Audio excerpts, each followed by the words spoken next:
mah? Masya Allah. 2 unit rumah berkonstruksi kayu hangus terbakar di Gampung Sungai Pauh Pusaka, Kecamatan Langsa Barat, Kota Langsa. Hangus terbakar pada Senin 4 Maret 2024 sekitar pukul 13 waktu Indonesia bagian Barat siang. Adapun korban kebakaran yang menghanguskan 2 unit rumah berkonstruksi kayu tersebut adalah milik M. Yahya dan Nuraidah.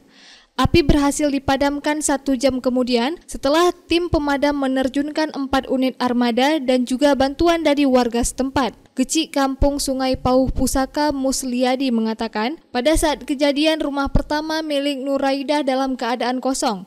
Api yang kian membesar membuat 1 rumah di sebelahnya juga hangus terbakar. Akses jalan yang sempit membuat petugas kesulitan dalam memadamkan api. Awal mulanya api di depan rumah tepat di meteran.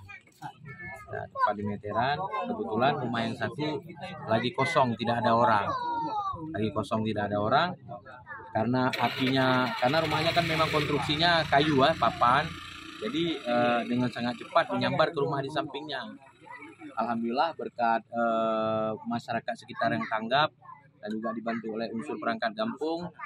Jadi masyarakat gotong royong beserta perangkat untuk memadamkan api. Dikarenakan akses pemadam tidak bisa masuk ke dalam. Jadi pemadam sebenarnya sudah stay, tapi karena jaraknya emang jalannya begitu sempit, sekaligus di sana di depan kolam.